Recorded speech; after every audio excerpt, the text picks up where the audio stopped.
जय श्री कृष्णा। राधे राधे जी। आपका अपने सुनीता भक्ति चैनल में हार्दिक स्वागत है। भगवान श्री नारायण की कृपा आप और आपके समस्त परिवार पर बनी रहे।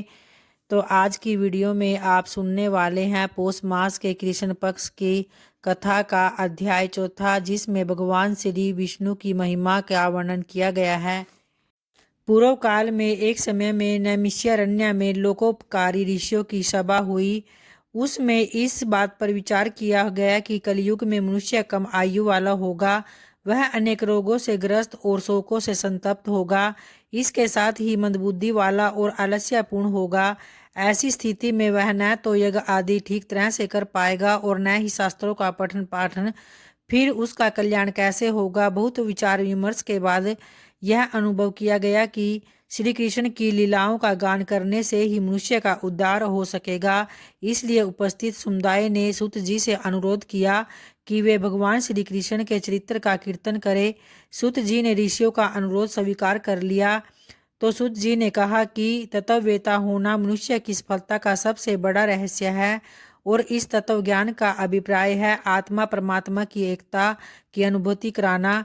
उपनिषदों में इसे ब्रह्म ज्ञान, पुराणों में ईश्वर बोध और शास्त्रों की सत्ता को प्रत्येक पदार्थ में स्वीकार करता है, किंतु यह ज्ञान की प्रभु की कृपा से ही प्राप्त होता है। सूत जी ने बताया कि भगवान विष्णु की प्रसन्नता प्राप्त कर लेने पर जीवों के बड़े से बड़े कष्ट दूर हो जाते हैं और विष्णु चरित्र के सुनने में रुचि बढ़ती है। भक्ति से ही मनुष्य को तत्व बोध होता है और वह बोध ही चिर मुक्ति है। भगवान विष्णु ही समस्त शास्त्रों में प्रतिपाद्य है। वे ही चराचर रूप देव, पशु पक्षी और मनुष्य के रूप में अपनी योग माया से अवतार ग्रहण करते हैं। तो भगवान विष्णु के 24 अवतारों का विवरण देते हुए सूत जी ने बताया कि भगवान विष्णु ने सृष्टि की इच्छा से पहले महत्व और अहंकार से उत्पन्न हुए 16 कलाओं से युक्त पुरुष रूप ग्रहण किया। फिर वे सृष्टि रचना पर विचार करने के लिए सागर में योग निद्रा में लीन हो गए। उनके नाभि कुंड में प्रजापति बड़ा ब्रह्मा उत्पन्न हुए। फिर भगवान विष्णु ने अपने विभिन्न अंगों से बृहद विश्व की रचना की।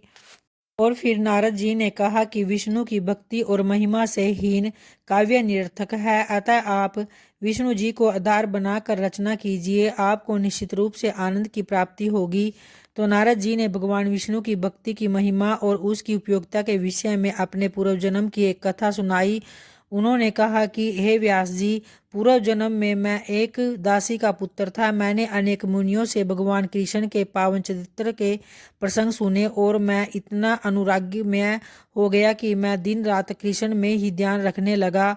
मेरा देह भाव समाप्त हो गया। तब मेरी यह दशा देखकर मुनियों ने मुझे भक्ति का गुप्त रहस्य दिया।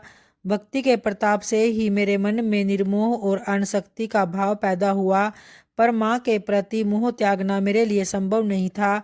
एक दिन जब उसे रात में सर्प ने काट लिया और मैं मोह मुक्त हो गया, मैं घर से निकल आया और एक वन में जाकर समाधि युक्त हो गया।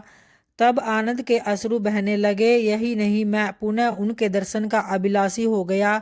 पर मुझे भगवान ने निरंतर साधु रहने और साधु सेवा का आदेश दिया, साथ ही अगले जन्म में सिद्ध योगी होने का वरदान भी दिया। एक दिन बिजली गिरने से मेरा भौतिक शरीर नष्ट हो गया और मैं भगवान की कृपा से सांस के साथ ही उनके अंदर चला गया।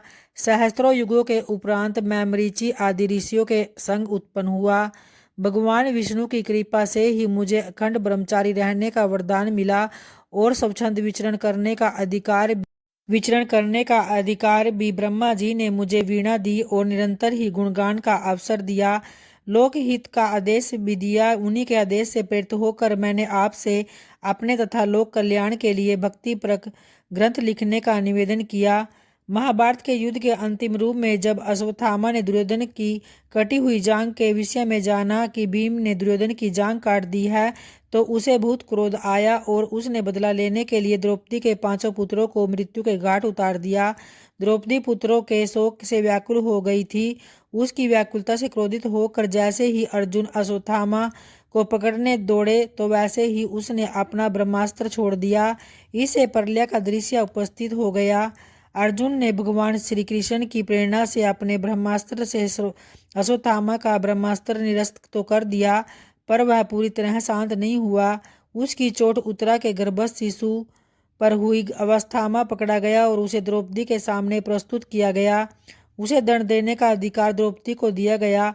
द्रौपदी स्वयं पुत्र शोक से व्याकुल थी। उसने अश्वत्थामा की मां के शोक की कल्पना करते ही उसे क्षमा कर दिया। कुछ समय बीतने पर एक दिन भगवान कृष्ण पांडवों से विदा लेकर द्वारिका जा रहे थे। उसी समय उत्तरा के पेट में अचानक दर्द उठने लगा और उसकी दशा देखकर तथा प्रार्थना के कारण श्री कृष्ण वहां रुक गए। कुछ समय के बाद उत्तरा के गर्भ से मृत बालक का जन्म हुआ, जिसे यथोचित रूप से श्री कृष्ण ने जीवित करके पांडवों के वंश को निर्मूल होने के लिए बचा लिया। इस बालक के विषय में ब्राह्मणों ने भविष्यवाणी की कि यह उदात्त गुणों वाला, शालीन, क्षमाशील, सत्याभाषी और कलियुग को पकड़ने वाला होगा। इसके साथ भी यह बालक ऋषि श्रृंगी के शाप से युक्त होकर अकाल मृत्यु को प्राप्त करेगा तथा सुखदेव जी से आत्मज्ञान प्राप्त कर मुक्त होने वाला होगा। इसका नाम परीक्षित भी इसलिए पड़ा कि गर्भ में ही श्री कृष्ण का ध्यान रखने वाला तथा उनकी परीक्षा लेने वाला था। जब श्री कृष्ण ने परीक्षित को बचा लिया तो कुंती ने कृष्ण का आभार माना और उनकी स्तुति की। इसके बाद वे द्वारिका आ गए। समय आने पर भीष्म जी ने शरीर को त्याग किया। इसके बाद वे विदुर जी के समझाने पर धृतराष्ट्र और गांधारी ने तपस्या करते हुए प्राण त्यागने के लिए वन की ओर प्रस्थान किया।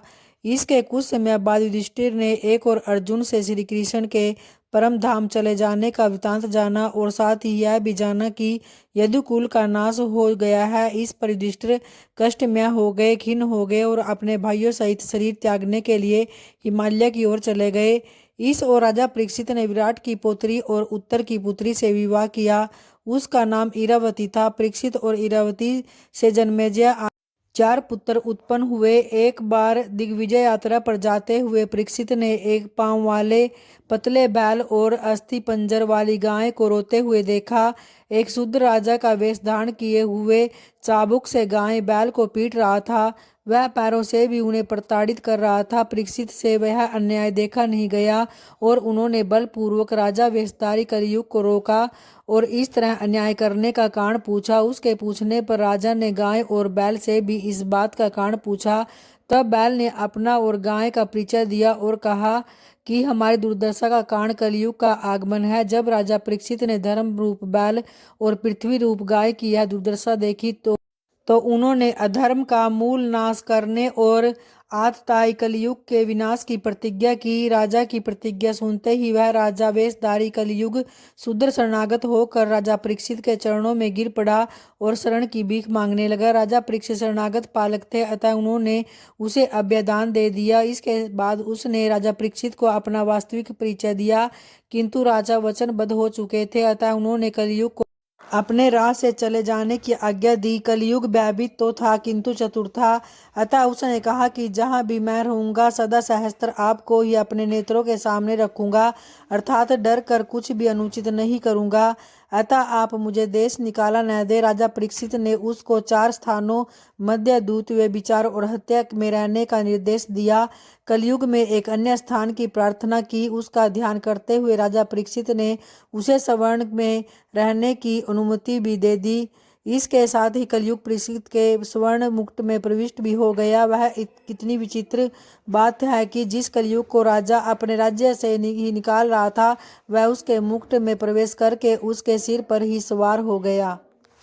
तो आज की कथा का अध्याय यहीं समाप्त होता है और उम्मीद करती हूँ दोस्तों कि आप पहले वाली वीडियो भी अवश्य देखते होंगे। तो प्रेम से बोलिए भगवान श्री हरि विष्णु व माता लक्ष्मी की जय। धन्यवाद दोस्तों।